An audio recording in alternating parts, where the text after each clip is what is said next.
नमस्कार, मी ॲस्ट्रोस्मिता गिरी. आज आपण दिवाळीच्या संदर्भामध्ये विचार करणार आहोत पहा. कारण दसरा झाला आहे आणि दिवाळीचे वेध लागलेले आहेत. दसऱ्यानंतर 21 दिवसांनीच आपण घराची साफसफाई करायला लागतो आणि दिवाळीची वाट पाहतो.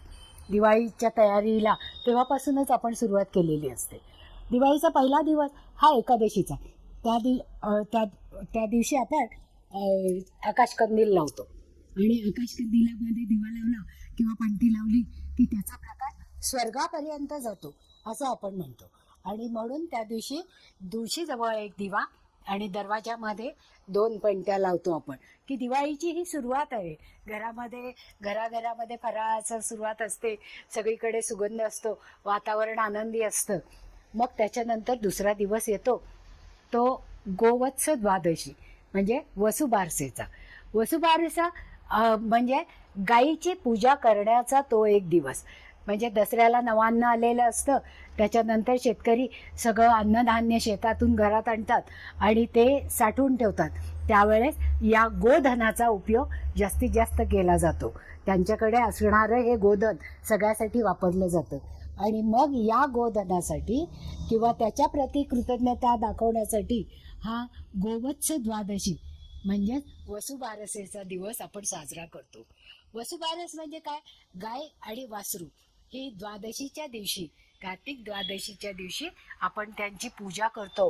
कशी देवांसारखी. त्या म्हणजे गाय आणि वासरू यांच्या पायावर पाणी घालतो, त्यांना कुंकू लावतो, दिव्यांनी ओवाळतो, उदबत्ती दाखवतो आणि नैवेद्य म्हणून बेसनाचा लाडू किंवा डाळ, हरभऱ्याची डाळ आणि गूळ हे आपण त्यांना खाऊ घालतो आणि कृतज्ञता व्यक्त करतो. ही कृतज्ञता जशी शेतकरी व्यक्त करतात तशीच गावागावांमध्ये, शहरांमध्ये आपल्याकडे चौकामध्ये गाय आणि वासरू आणतात आणि मग त्याची पूजा केली जाते. कारण त्याचा उद्देशच हा आहे की आपल्याला जे गोधन आहे आपल्याकडे किंवा ज्या गायीमुळे आपलं पोष्य होतं. पोष्य म्हणजे शक्ती वाढते की ज्याच्यापासून दूध, दही, ताक, लोणी आणि तूप हे सगळे पौष्टिक पदार्थ आपल्याला त्या गायीपासून मिळतात आणि मग त्याच्यामुळे आपलं शरीर पुष्ट आणि आरोग्यपूर्ण राहतं. आणि हे आरोग्यपूर्ण राहण्यासाठी आपण त्या गाय आणि वासराप्रती कृतज्ञता म्हणून ही पूजा करत असतो. आता बेसनाचा लाडूच का बरं खाऊ घालायचा गाईला? कारण बेसनाच्या लाडूमध्ये हरभऱ्याची डाळ आणि गूळ किंवा साखर असते आणि तुपावर ती डाळीचं पीठ भाजलं जातं की ज्याच्यामुळे डाळीचं पीठ हे गुरुतत्वाला मान्य असणार आहे. म्हणजे ज्याच्यामुळे आपलं गुरुबळ वाढतं की ते आपण जेव्हा गाईला आपल्या हातामध्ये घेऊन खाऊ घालतो आणि गाईनी जर ते आपल्या हातातून खाल्लं तर ती आपला हात चाटते. तिचं पहा जीभ अगदी खरखरीत ब्रशसारखी असते. ज्यावेळेस ती आपला हात चाटते त्यावेळेस आपलं जे काही दुर्भाग्य असतं त्या दुर्भाग्याला कमी करण्यासाठी या गाईला आपल्या हातातून खाऊ घालणं हे अतिशय आवश्यक असतं.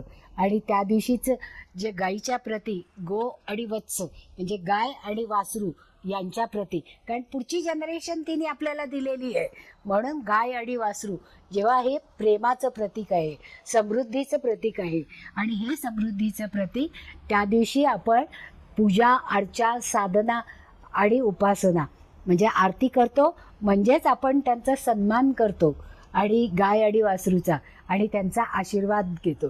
कारण गाय आणि वासरू, गाय ही कामधेनू आहे.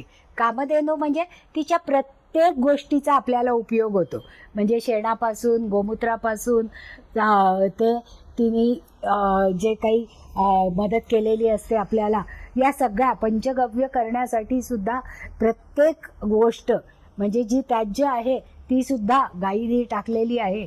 त्याचा सुद्धा आपण उपयोग आपल्या जीवनामध्ये आनंद, सुख, समृद्धी आणण्यासाठी करतो. म्हणजे अशा या गाईच्या प्रती कृतज्ञता म्हणून. कारण पूर्वी पहा सगळं शेणानं सारवलं जायचं. शेणाने सारवल्यामुळे जिओपॅथिक स्ट्रेस, इलेक्ट्रोमॅग्नेटिक फोर्स हा कमी केला जातो.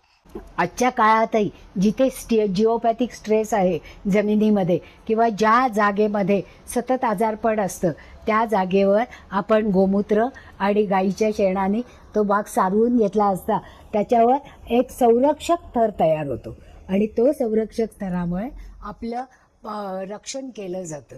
म्हणूनच ही गाय आणि वासरू यांच्याप्रती किंवा गोधनाप्रती कृतज्ञता म्हणून आपण हा वसुबारसेचा दिवस साजरा करत असतो. त्या दिवशी त्यांना कुठलंही काम करायला लावत नाही आपण, फक्त त्यांना छान सजवतो आणि त्यांची पूजा करतो आणि त्यांना खाऊ घालतो. आपल्या सणांमध्ये हेच वैशिष्ट्य आहे की त्या त्या काळामध्ये असणाऱ्या ऋतूमध्ये त्या त्या गोष्टींचा उपयोग आपण करतो. कारण ज्यावेळेस दिवाळी असते त्यावेळेस थंडी असते आणि मग या थंडीमध्ये पौष्टिक खाणं हे गरजेचं असतं. म्हणूनच आपण स्निग्ध पदार्थांमध्ये तळलेले गोडाचे असे पदार्थ फराळ म्हणून करतो आणि त्या फराळाचा नैवेद्य आपण अगोदर देवाला दाखवतो. त्याचप्रमाणे आपल्याकडे केलेल्या करंजी, जेव्हा चंद्राचं बळ हवं असतं त्यावेळेस या गाई आणि वासरूला करंजी खाऊ घालायची, किंवा जेव्हा गुरुचं बळ हवं असेल म्हणजे ज्या शुभग्रहांचं बळ आपल्याला हवं आहे तर तो बेसनाचा लाडूसारखा नैवेद्य आपण त्यांना दाखवतो आणि त्यांनी तो आपल्या हातून खावा ही इच्छा ठेवतो. तर असा हा दिवाळीचा दुसरा दिवस आपण अतिशय उत्कंठेने आणि प्रेमाने साजरा करतो आणि आपल्या घरामध्ये रांगोळी काढून दिवे लावले जातात आणि आनंदाचा उत्सव दीपावली, दिव्यांची रास लावली जाते आणि आनंद, पॉझिटिव्हिटी आणि सगळे रिलेशन सुधारण्यासाठी या सणांचा आणि समारंभांचा उपयोग होतो. म्हणजे आपल्याकडे जे गोधन किंवा पशुधन आहे त्याची सुद्धा काळजी आपण घरातल्या लोकांच्या इतकीच घेत असतो आणि त्याच्यामुळे आपण या सणांमध्ये त्यांनाही अग्रक्रम देत असतो. तर इथे मी थांबते. आवडलं असेल तर लाईक करा, सबस्क्राईबही करा आणि तुमच्या मित्रमैत्रिणींपर्यंत ही माहिती पोचवायची असेल तर जरूर शेअर करा. आणि जर काही शंका याबद्दल तुम्हाला असतील तर खाली जो फोन नंबर दिलेला आहे त्यावर तुम्ही शंका विचारू शकता किंवा व्हिडिओच्या खाली तुम्ही तुमचे विचार मांडू शकता की ज्याला उत्तरं मी आणि आमची टीम हे देऊ शकतो. धन्यवाद.